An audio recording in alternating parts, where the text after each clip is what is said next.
Hi, my name is Kevin Thomas, W1DED. Most of you know that I left the hobby back in the early 80s. And when I got back involved with the hobby a couple years ago, there was a new manufacturer on the scene, Elecraft. And then as I started these interviews, the name Elecraft kept coming up over and over again. First in the context of DXpeditions, but also portable operation and remote operation. Since then, I've been lucky enough to add 3 Elecrafts to my station. I have a K3, a KX3, and a K3 Mini that I use to remote in Van Buren, Maine. Today, I'm very privileged to have a co-founder of Elecraft, Eric Schwartz, WA6 Hotel Queen, joining me from California. Eric, thank you for being here. Oh, thanks a lot, Kevin. I'm looking forward to it. First of all, I just have to say thank you for the great gear that you have created. When I was in the hobby back in the late 70s, I was a big Kenwood fan, hauled around a Kenwood 830 my entire life, 40 years, and plugged it back in. And it's a great radio.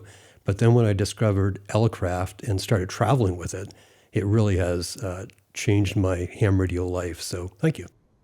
Oh, great. Thank you. So I guess the first question I have is your partner is Wayne Burdick. Yes, that's correct. Yeah, N6KR. And you two co-founded Elecraft back in... Well, we actually started working on it. I was still running a prior company. I'm a Silicon Valley entrepreneur. I was came out of school as an electrical engineer, design engineer, had a career in that in the Valley, management and so on, and got involved in turnarounds where I ran engineering groups, and then eventually ran some companies, one for Nakamichi, who bought a company that I was head of engineering for, and then the company I started called Verisys. And while I was doing Verisys back in the early 90s or mid 90s, Wayne and I met, and I think around 95 or 96 through the NorCal QRP Club of all things. And I wasn't a QRP operator, but I was interested in building things, getting back to my roots in design just for fun on the side. And I built one of his NorCal 40s that he designed for that club, which was one of the first kits that they did. And it exploded. That was a big club, multi-thousand people on the internet in the early internet days. And it was quite a ride. And we met each other and started talking about designs. And I was getting ready to sell out of this other company. And back in, I'd say officially, I went full-time end of June, early July of 1998. But we had actually been designing the K2, our first product, for another year before that, and building prototypes in our basements and stuff like that. So I appreciate that you're a ham radio operator and you're passionate about it, but this still doesn't really explain why you and Wayne would decide to start a manufacturer. I mean, business is tough as it is. Ham radio is obviously a niche market. I don't believe at the time there were other American radio makers. I don't think there is today. Whatever possessed you to do this and take the risk? I've asked myself that question from time to time. I like a lot of hams over the years, and I as like you get more and less active in the hobby depending where your careers and family are, taking you. And I always would say it'd be sort of fun to do a product for the ham radio market, but being a business-oriented person, also, I would say, how could you survive as a business in that? And I never thought it was going to work. I was fortunate enough to have been successful enough to be able to take some time where I could take a risk on starting something without cash flow immediately. So and that was my prior company, and that was sold successfully. And then this one, actually, we started looking at it, and I actually was looking at it from how can we get in the market and establish a presence. Internet makes our marketing costs, and this is back in the 90s, don't forget, so mid 90s, early internet days. It's making our way to get to the market much easier than the old days, like when Heathkit was around, for those people that remember that. And my first radios as a novice were Heathkits, and my first General was an HW101, HW16 as a novice. And I said, if we come into the market as a kit builder, one, there's less overhead for us. We're not testing and building and having a factory for radios. You're testing and building a design and designing it as a kit that people can build. And with the internet, we had the advantage of being able to reach a lot of people very quickly. And I learned this just because of that NorCal Club had such a wide coverage. And we could initially do a QRP kit and actually get volume up in that and get it tested. And we actually, the model started to work. I thought that it might be fun just as a lark for the first year or two. And then it became quite clear that we could make a business out of it. And one of the key things we had to do was, in addition to doing kits at that time, where they were soldering all the parts on the board through hole. We still sell that K2 kit, by the way. It's still on our product line. We were able to, once we got the first prototype design, we weren't targeting high performance initially, more like a mid-range performing radio of that day era. And I'm a design high performance kind of guy, both audio and digital and analog design, both instrumentation and things like that. So I said, hey, Wayne, and we were doing this design, literally lockstep together. He lives 60 miles north of me, so he'd be at his lab, I'd be at mine. We'd be talking on the phone and blowing things up and smoke coming out, you name it. But I said, hey, what if we can squeeze a little more water out of the rock here and get a little higher performance dynamic range on receive and lower phase noise on transmit? We both became students of receiver design, and very much so. And we had Ehrlich Rode, who's one of the leaders in receiver design in terms of theory, and owns a company called Rode and Schwartz, big European test equipment company. Lives here in the States here too. Had a great book on receiver design, and we both had studied that quite extensively. And I realized with a few simple applications of just known theory and everything, with no magic, we could actually take that little K2 radio, and at the time it was 10 watts, but we were planning on 100 watts, and turn it into a high performance radio. And what does that do? That gets the margin up. It's worth more to people. And we realized if we went after the higher performance part of the market, made use of a low-cost marketing channel, which at the time was the internet. Very early, we were even taking orders over the internet and stuff. I hacked the first web page together. We've got a much better one now, but that lasted us about 15 years. And really were able to do a low overhead startup that generated positive cash flow within the first year. And yes, we took a reduction in salary certainly when we started it, but by the second year, things were getting interesting. And certainly by the fourth or fifth year, it was very interesting. And we had good staff together, and we're making a lot of interesting products. So that's sort of how it came about. I'm a business guy. Again, I'm going to make sure it's profitable. And the first rule I learned in business, if you're starting something that was a sideline for you in your mind initially, like a hobby, you can't treat it like a hobby anymore. It does change your relationship with it. We still get a chance to be hobbyists, but I certainly spend a lot more time on the business than the hobby these days. We have to. But we're active users of our equipment. And so we get excited about it, and a lot of the features are because we champion them. I was a remote person early on over our HF, even on using a HF remote. It was a Kenwood radio, actually. I had a Kenwood 950. And actually, our serial command set mimics that because that was one of the best command sets to use. It was in the public domain. And so we use that for serial control and actually now internet control of the radios in terms of the low-level stuff. And, of course, we've augmented that. But long answer to your question, basically, once I could see a business model where it made sense business-wise, and we enjoyed doing it, we obviously are passionate about the hobby, we could build it into a business. And it's survived now over, 25 years at least now, since we shipped our first products in 1999. Well, it's interesting to me that you started the answer with the word, it was a lark, which would suggest a passion project. But then as you kept talking, you speak like an entrepreneur. It seems as though you had a plan from the beginning. So I quickly came to the idea that it's not a passion project. It really wasn't a lark. But tell me more about where you thought you would wedge Elecraft into the existing market. What did you think was the deficiency in the market that allowed you and Wayne to say, this might be a good idea? A couple things. By the way, when I said it was a lark, I was referring to before we even decided to do a company. That's sort of the back of my mind, the very early days. But from the time we said, hey, we think we can sell this, my brain switched into gear and said, how are we going to survive? Because I'd learned that you start out in a basement and you underprice the product, you go bankrupt pretty quickly. I watched a lot of people do that, both in the ham radio and other markets. So I said, what can we do to survive? And that actually led to the niche that we went after. Again, high performance, initially kit built, because that was under the radar of our Japanese competition. They didn't really consider that a serious competitor. We started getting great reviews in QST, of course, that changed the perspective on us. And we had a lot of customers out there by that point. And people built radios. Of course, it has to work better because you built it. So that was one of our niches, was we could do that. But beyond that, we are a high touch, and this is true with other businesses I've started, customer support side of our operation. In other words, if you've ever dealt with our CS guys, they're hams, but they're also very experienced at support. That's important. And that gets more value to the product. So the more value we can bring to the product, we're not the cheapest on the market. We never will be. But we have, for what you get, there's a lot of bang for the buck in there, both in terms of the performance, how it works, the thought we put into it, and also in terms of the support. And that goes to our sales staff and also our tech support engineers. So you're talking to real people. Plus, Wayne and I stay active on a lot of the internet discussion groups. We're very social media aware. In addition to our own Elecraft official discussion list, we're on a lot of the groups.io ones out there, but not running those. People think we run those, but we can't run all of this out there that pop up. So the niche was really, it's not a like Apple venture capital financed overnight thing. It's much more that it fit the design of a cash flow positive. This is talking like an entrepreneur now, but cash flow positive, profitable business from the start. It was really designed not to grow fast as much as grow within its own resources. And I put some seed money into it originally, but that was long taken out age ago.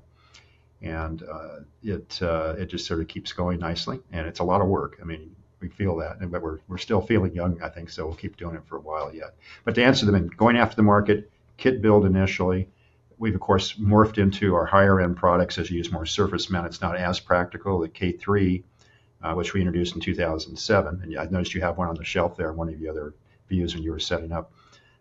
That one is a modular kit where you can put the boards in it, but we have to pre-assemble and test them because the surface mount parts really aren't practical on a large scale kit like that to have you install hand by hand, because just our handling of them makes everything much more expensive than it would have been just mass assembling it, in a automated production line. One thing I want to mention from a manufacturing standpoint, the cost of starting a high-tech company out here in the Silicon Valley area. We're just over the mountains on the Monterey Bay, so we're not in the core San Francisco Bay Area, but I'm 45 minutes outside of it.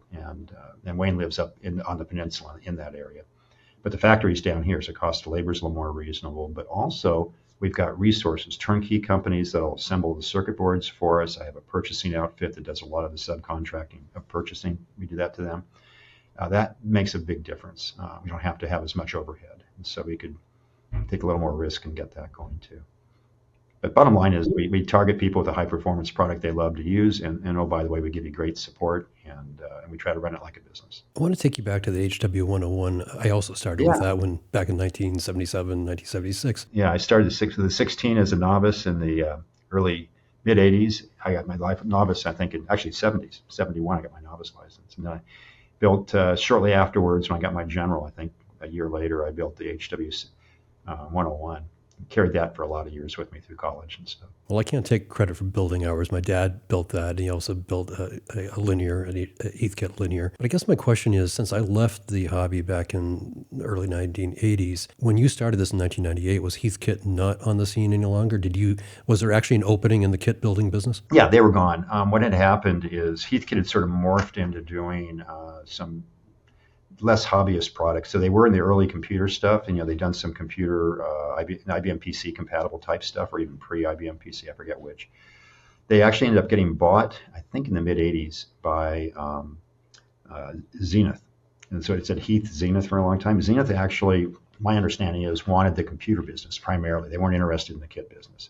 They had a military contract they wanted to satisfy, and that's the rumor I heard. I don't know if it's a fact, but they had interests along the lines of selling that separately. And then really the emphasis on kits went away, and eventually Heathkit sort of withered up and as a kit company and was gone. So we took advantage of that vacuum. So that gave us a natural entry point. And as I mentioned, it was below the radar of most other of the larger ham radio companies, which certainly were a threat. We pay very close attention to them, and they do to us. As a matter of fact, I just got an article that somebody wrote in the local copy of Japanese CQ magazine. You ever seen that, by the way? Not, no. Yeah, it's rather thick. Wow, it's a catalog. Yeah, and we've got about 5 pages on an article that one of their they actually have a lot of outside writers, and this is on the KH1, the new radio we just did. Well, I can guarantee you my competitors are paying attention to us because we show up in that. And matter of fact, we were that way from the very first radios we did too, with the K2 and stuff. So Eric, 26 years later, do the kits are they still an important part of your business? I'd say they're a lesser part because, for instance, with the K4, at this point, we thought we were going to do a kit for it, but we've looked at it. And for us to do a kit in the K4 where we have to pre-test all these boards because they're quite complex, and then provide it as a modular kit would probably cost a significant amount more than the built radio. And it's not economically feasible it won't get the volume up and cost of support and stuff. We had to back off of that. So We do it for the smaller products. We have a number of smaller products that are kits, both solder kits and modular kits. But with this more complex digital high density logic and things like that, it's not as practical. Though we give people access to them so people can modify, we basically give you ways to get into your radio and do stuff. And yes, if you break something that you broke, you got to have, if you want to have us fix it, we'll charge you for it. But we're not going to just void the warranty because you were in there on stuff that's our fault. We're going to honor that. So we want to keep the radios accessible. And a lot of people can come up with ways and even suggestions for us to improve them. We also integrate those too. So kits, a smaller amount these days, but I think you'll see smaller stuff over time that we'll come out with. It'll be kit based still. So talk to me about market share, both in the U.S. but also internationally. Where does Elecraft fall? I can't give you an actual number because on a comparison basis, the Japanese companies are much larger than us, but a large part of their volume is in the VHF, UHF market, not so much in the HF market. We do overlap, but not with walkie-talkies or mobile radios, but we do overlap a little bit with up through 2 meter activity options for like our KX3 little radio. But that's not a direct competitor. That's an all-mode radio. They can build that as a modular kit and so on. So we're not as large as they are in dollar volume by a long shot. So I don't think we planned that niche to be that big for us. Though we do sell some commercial and even some to the government. So usually it's off-the-shelf versions of our products. They might want to have it opened up for different frequencies for their use, things like that. But a lot of labs use our amplifiers for HF work. So I can't give an exact number, and I can't give you exact revenue numbers and things like that. Certainly, we're still privately held. We have no outside investors. We're basically always have been a two-person ownership structure.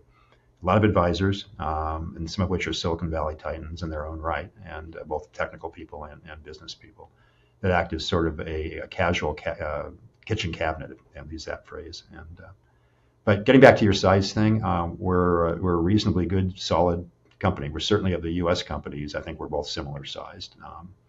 There's only 2 ham radio manufacturing companies in the States right now, and we're certainly, I think, the longer established one. And like I said, in some we go back and forth claiming to be larger, but both of us are doing pretty well in these markets. U.S. is of course the largest market still, but if you add Europe and Asia outside the U.S., that's a significant part of our business. So last business question, then we'll move on to the product line itself. But I'm curious how you go to market. How do you get the word out about Elecraft? I mean, obviously, as I said, in a lot of the interviews that I've done, Elecraft comes up. So I think you have a lot of very loyal operators and loyal users. I'm on the IO group, for example.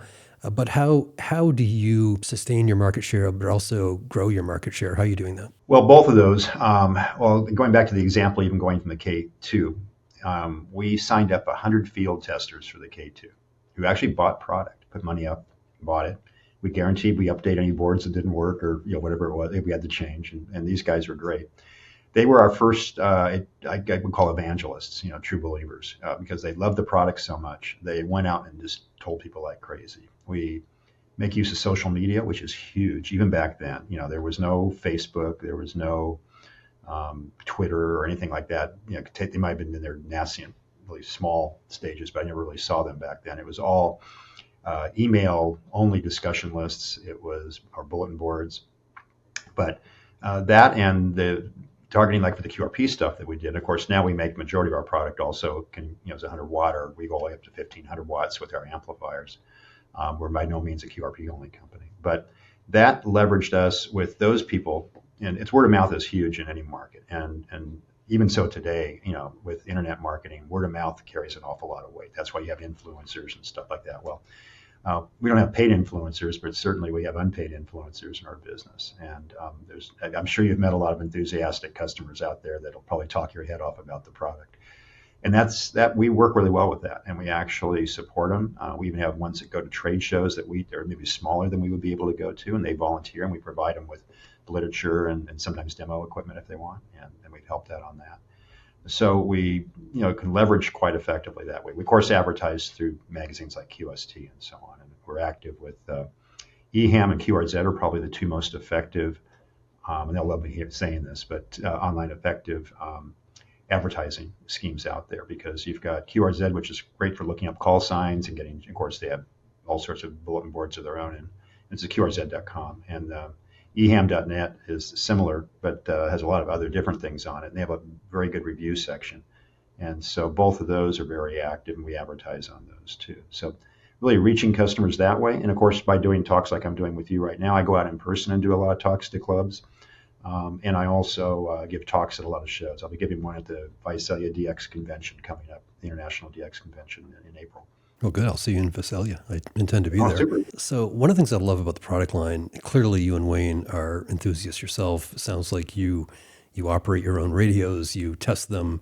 I love that. I certainly understand how the K2 got started in the K3 series. How did you decide to get into remote operation? I'm probably the instigator on that. I drove the K30 project that you saw, that you have one of. That's the mini panel for the K3. I mentioned briefly when we were talking about, maybe before you started the interview, back in the, probably the either late 80s or early 90s, I forget time frame now, probably the early 90s. I was operating HF remote, my home station. I had built my own 440 megahertz repeater that's still in operation here in the Monterey Bay Area. And I wrote my own software for all this typical engineer type stuff. And I could, using the standard Kenwood command set, going to a Kenwood 950 at the time, I could remote that for audio only, but for audio and control and frequency and so on. Through a very simple program, and I could set it up and operate even remotely mobile from my car, which was sort of neat. I had touch tone control and things like that. Very simple, but I got excited about the flexibility of having something like that. Back in those days, that was, between that and auto patch, those were like bleeding edge at that time, that kind of stuff. But when we started doing remote stuff here, I was hooking up, especially when we came out with the K3. I was using I actually wrote a little Visual Basic program as a side project one time, and that was K3 Remote, and you could use that to control it. We actually put that up on the website, and people were having fun with that. Didn't do audio. You had to have some other way of getting audio through, but it did all control and display of the frequency and basic stuff. And so that was the next step, and then. But the key thing was, I said, how can we do a little bit better? And at that time, we found out that Telebit, I think is the company out of, is it Sweden, I think, or in Nordic countries, has a thing called the remote ham box that was a standalone little box that would send serial protocol one end to end. It would tunnel that through the internet. You have two boxes, one at each end. Morse code protocol was handled, so you can use a keyer, everything. It would work right, and it would sound right. And they...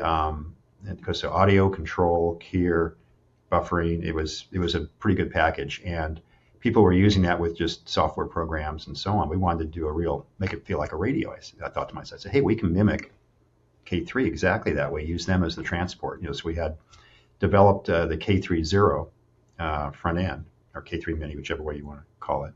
That's a standard front panel for a K3. So you hooked up, as you know, it feels just like the radio, and it works great. And we would use those boxes initially, because we have a connector on the back of it for those.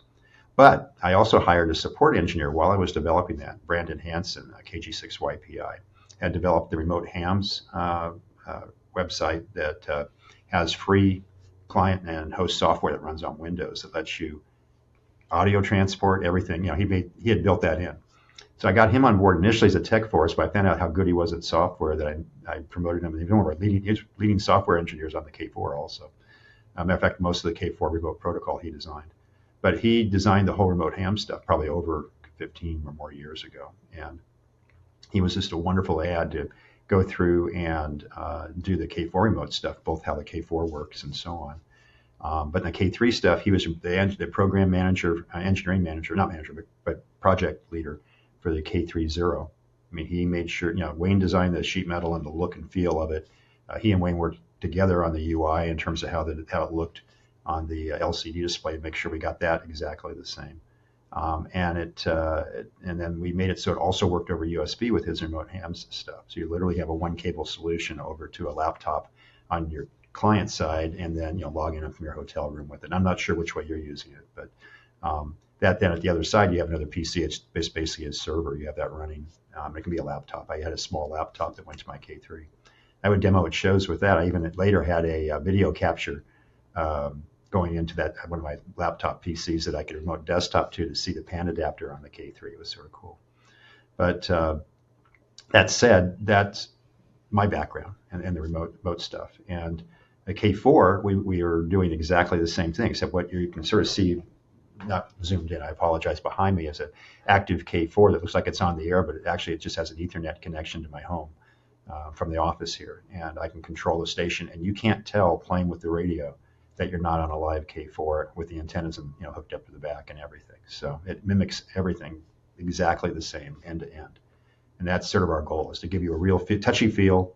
And that's an important thing. It's not just software. It's you're touching buttons, you get exactly the same feel. All your remote control, not programs, but your logging programs, like if you're a contest or M1MM or WinTest, I think it is, or I forget which one it is, but it's one of the other ones. Quite a few other ones work with it. There's a fellow Win4 K3, or he actually has Win4 K4 now too, and he's doing some remote stuff with it. And in the iOS environment, we've got Marcus, I forget his call sign, over in Germany has done a lot of remote stuff for iOS and Mac, and he's doing that for our stuff now too. It's coming out soon. So that's how we got to remote, and that's sort of where it's ended up now. So again, as somebody who took a long break from ham radio and re-entered 2 years ago, I'm really curious about the evolution. I mean, obviously, you're playing around with this back in the 90s, you said. So remote interested you, but I can't imagine that it was that widely accepted back then. Tell me about when people started more widely accepting remote. I'd say really when about the time frame of the K3 coming out in the early mid 2000s, 2007, I think we shipped our first K3. I had in the back of my mind, because I was watching people come up with other ways to operate remote just to get on it all, because they couldn't put antennas out there in a condo there. And there's a lot of that going on, or as we get older, you maybe move out of your house where you had the big tower and everything, and now you're in a place that's got restrictions on antennas, or just whatever reason it's not ideal for ham radio operating. And some people were setting up clubs and they were sharing a radio and things like that. And I could just sort of see that coming. And from a marketing standpoint, I said, this is an incredible opportunity, because it's really not being exploited by anybody else very well, and certainly not the way we do it. I can just see by the activity on the air, of course, now I've got people that literally are holding off getting a K4 until I have the remote stuff released. That's where we're pushing the beta out soon, because they're so excited about it. You'd be amazed how important it's become for people now. So. And the ARRL has supported that through, you can operate with a remote transmitter, of course, within the same country, or if you're doing states, you maybe, some contests are more specific in terms of what far away your transmitter has to be, but or can't be. But that said, usually you can always operate like you're at the station, because that is your location, right? And for the station, and you're seeing a contest. And so a lot of contests have guest operators now come in. Half the stations there physically, and the other guys in a big contest station are running, like there's one up in Carson City, and they when the snow is coming down heavily, they can't get people up from the Bay Area to go to it, so the local hams will be operating it, and then the other half of the stations will be guys remoting in to operate it. So there's a lot of different aspects of it, and I think we'll see that expand over time, just based on what we're seeing from customers now. It's a big deal. Well, I'm certainly an advocate of remote operation. I live on an island, and the homes are relatively close together. I could put up a tower in my backyard, but I wouldn't have neighbors coming over for July 4th picnic anymore. So having a remote station really works for me. However, I have a sense that there was a period of time where it was pretty controversial. And I think that I'm missing that now. I think that we're sort of on the tail end of it. But talk to me about that, the controversy over particularly contesting via remote.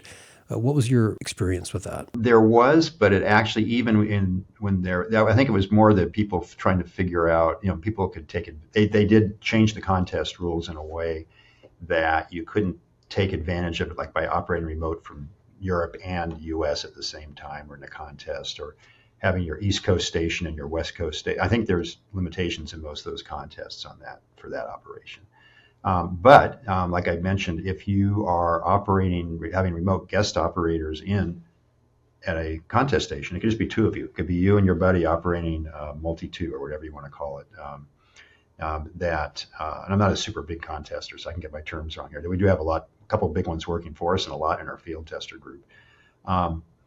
They will, operate from their like home in Silicon Valley or their home up in Lake Tahoe, where one of them has his station, and he can go either way, K4 to K4, for instance. And he's one of our field testers. He's been testing quite a bit, and both of those are perfectly legal for contesting. Of course, that's his location. He has to use that location or this location, but it's still him, the operator, wherever he is. So he's getting the points for that. So it's evolved to the point now where it's quite smooth. But even when we started doing it, then it wasn't thinking contest as much as it was more the condo limitations and things like that.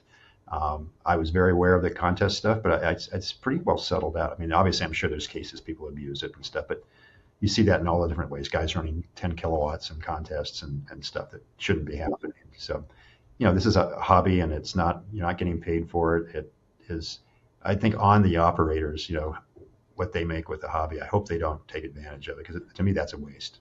I mean, if I work a DX station at 2 kilowatts, I'm not going to feel excited about it, right? That kind of stuff. So presently, the K4 remote is 2 separate K4s in each location, I believe. Will you have a K4 Mini at some point in time? Yes, we're going to call it a K40. We've already announced that. I may or may not have a prototype with me at Visalia. It depends how fast they get the pieces in for it, because we're waiting for some sheet metal and stuff. But it's actually well along in development. I mean, it's very close. So that will be doing functionally the same thing this guy is doing over here. We tested all the K4 to K4 stuff because, one, it was quick to get to market. It's a free upgrade for our customers when it comes out in beta and then in release. And it will probably stay that way, if not forever, but certainly for some time. And the beauty of it is we use pretty much the main core software stays the same going to the K40. We don't have to recreate, which is a major amount of time as software for us when we do things like this. We're also doing a virtual K4, VK4 we call it. Nothing to do with Australia, but it does have a lot of the functionality, including the same exact waterfall display and frequency display in the core, and we have the buttons around the outside, and have the ability to, we can tie our K-Pod into it, little remote knob that we sell. It goes into that like it does, I think, I forget if the K-Pod works on the K30 or not. I've forgotten on that, but on the K4 it definitely does, and the K40. So when will those products be available, Eric? This year. Matter of fact, I'm trying to get them out hopefully before Dayton, if we get everything on track here. I've been promising them for a while, and it always takes longer when you have a lot of software. Are you taking orders for them now? No, I won't take orders until they're actually available.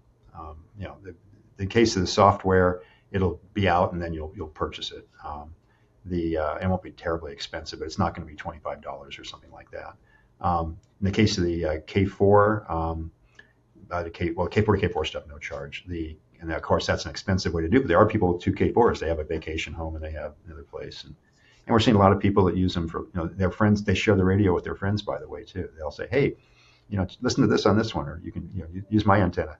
They're a couple blocks apart or something, or in the same town. So you've seen that already with K4 to K4. So that lets us test our software too, which is great. But the VK4 stuff will be out and in the same time frame.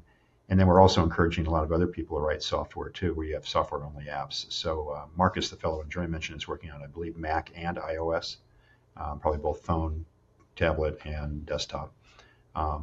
You may see a Linux version out of VK4. I'm not committing to it yet, but we actually do some testing and development on Linux here quite a bit, since the internal engine on the K4 is Linux for the display and everything. So sometimes we're doing stuff there and then moving it over to Windows and stuff for the VK4. And beyond that, though, I don't have any illusions of getting rich on software. I want to sell radios, and so we're going to obviously have the Mini, and that also will generate more K4 sales, which is what's important to us. Well, Eric, this is all exciting stuff. I know I promised you that I'd wrap this up quickly. I think I will have you back at some point in time. I'd like to talk about the KH1 for sure in the future. Oh, gosh. But I really appreciate you taking time today to talk to us about Elecraft. Okay, well, I love that, talking with you on that. And next time we can talk about the other end of the spectrum with the KH1 handheld little CW radio. That's a blast. We got people operating from everywhere, not just POTA, but mountaintops, on the beach, like a lot of our radios, but that's a fun little radio. So the KH1's doing great. Matter of fact, I've been catching up with a huge backlog that when we announced it, it just almost broke the internet for our webpage. We didn't break, but I'm about halfway through that pile of orders, and we're still getting more. So it's a good little radio. But yeah, I enjoyed it. Anytime we can get back together. I love that you have a smile on your face. You're clearly enjoying this business. I've been talking to Eric Schwartz, WA6HHQ from Elecraft. Thank you for joining me. Thank you.